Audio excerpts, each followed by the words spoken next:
This is inevitable. You can't. I'm not remotely shocked or surprised. I think there was a lot more bluster and hype to the Big Baller brand than actual business plan and vision of, this is a classic case, and I've done it most of my life. I've bitten off more than I can chew.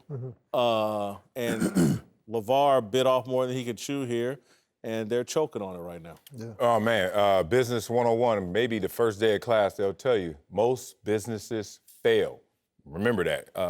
If you look at this situation, I don't think they're dead. I don't think it was inevitable. I just say this. There is a nail in the coffin and there's a hammer in the air, and they're trying to connect, but he's going to have to change the model. Simple as that. Don't be celebrity-driven. Big Baller brand doesn't need his son necessarily. You're going to have to be a more effective, efficient model, and maybe you have to go under the radar and just put out great products, service the people. A lot of complaints out there.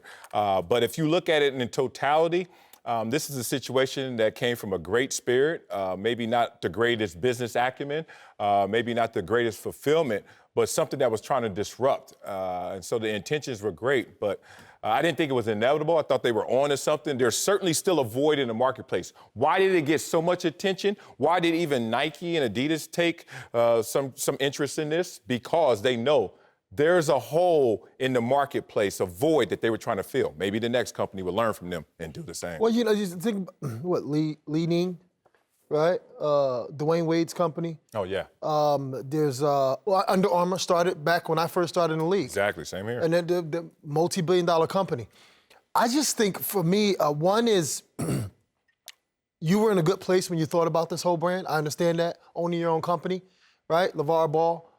But the way he went about it, and to hire someone, not doing background checks on that person, I think he just... They may have done a background check. Didn't care. Well, probably, you're right, probably so. He stressed himself too thin, right? You got the son over here, you take this son out of college, you do this, you do that. You're not worried about your money.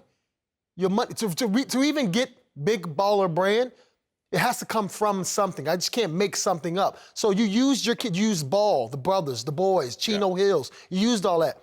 And it's kind of like you put things in so many different places that you forgot about it, the most important thing. And then that's like taking care of the brand of your boys, right? Like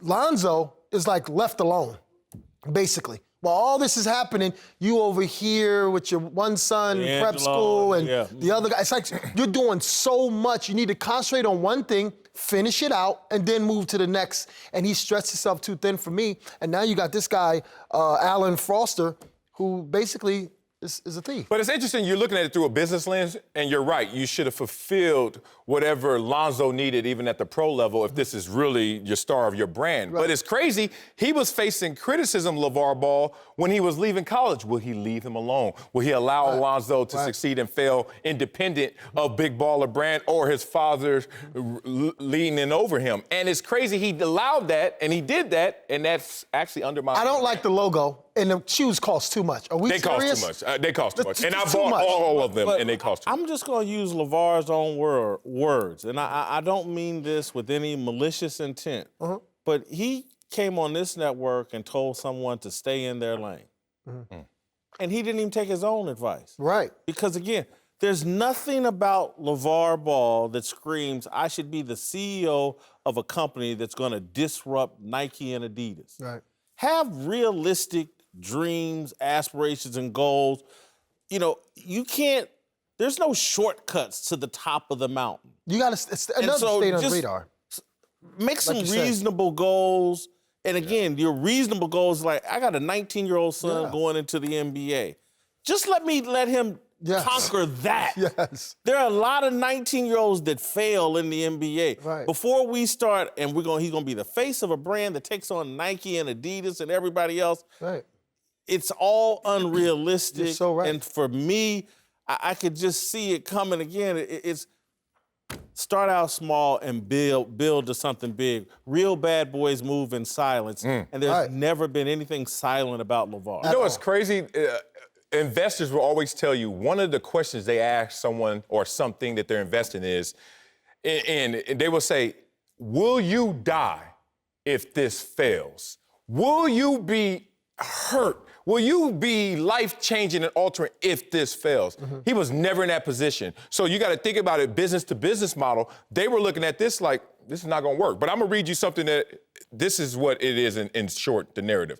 Such an innovative, disruptive concept to be applauded and supported. Yet the narrative of Big B, Triple B will be that the hands of the naysayers and the black male stereotypes have come to life again. That's where I don't want it to land. This was smart. He didn't go about it the right way, and I think that's where the intelligence is lost, in your team concept and in your execution. But in terms of what he was thinking to do, someone's coming to do exactly what he did, but do it better. And that's just funny because I wrote that same thing about hiring another black brother to be able to help do X, Y, and Z and have black excellence or whatever it is that you strive for, which that I'm thinking Alan Foster.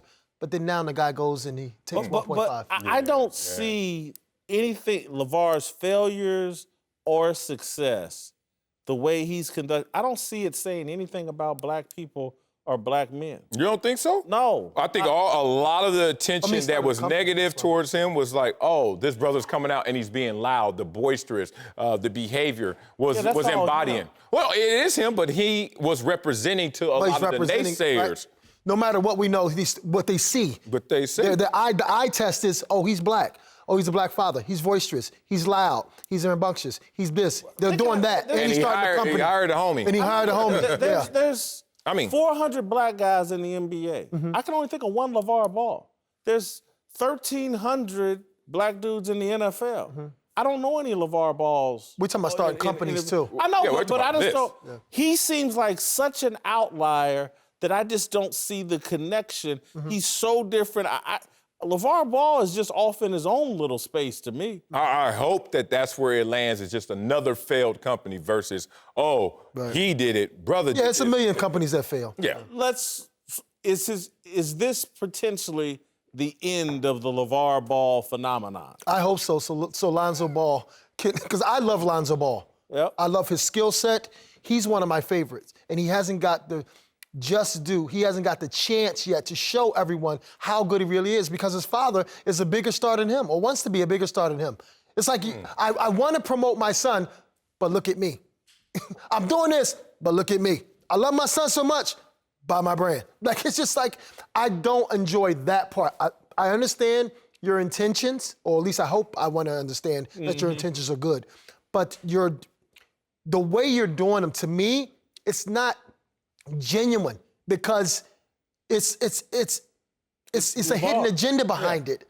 Do you know what I mean? It's to me. Well, for me, I have to separate the signal from the noise. The greatest promotional tool Lonzo had was just going out there and balling. He didn't do that. So regardless of how your dad takes your balling and then translates that for the world and how we interpret it, just ball. Like that's been your father your entire life. So hard. Why is it so hard? You've been doing it your whole life? But Marcellus, hold on. The Lakers, according to the reports here recently, are questioning the health of his ankles and knees because of the shoes he's wearing. Questioning, right? Yeah, they like there's no ankle injuries with Nike. Hey, We just saw Nike just blow out. Did you guys get it? The janitor sneakers? I have every one of them. You got them? And I don't play basketball at a high level, but they feel good walking around. You walk around in them? I can walk around Your knees and back don't hurt? No, not at all. No. So I'm not going there. But look, every shoe blows out. Every Nike just had a shoe blowout on Lonzo. Yeah, so I don't 300 pounds. And another thing that the $1.5 million that you lost, here we go. Athlete after athlete is getting taken for their money. Smart athlete, dumb athlete. You can look at Bernie Madoff and what occurred on that list of people he got. Smart people. Like, let's just be careful of where we land on. And I think that's what I said too. I did 5 different frauds of 2018. Elizabeth Holmes, right? Elizabeth Holmes. She was supposed to be the next Steve Jobs. Fraud. Right? Billions of dollars. Fraud. Lost $1 billion.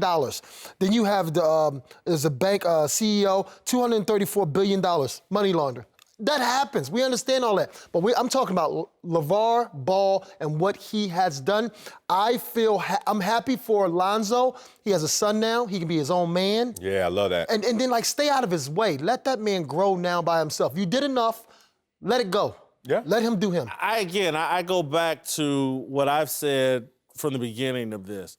You raise a child, in my view, so that when they leave the nest, they can take care of themselves. There you go. There's no greater comfort for a parent when they can go to sleep and go, my kids got this. Yeah. He's good. Yes. They're good. Yes. They're good. I've done my job. Yes. And that's where I didn't see. And look, 19 is a very young age for a kid to be pushed out of the nest.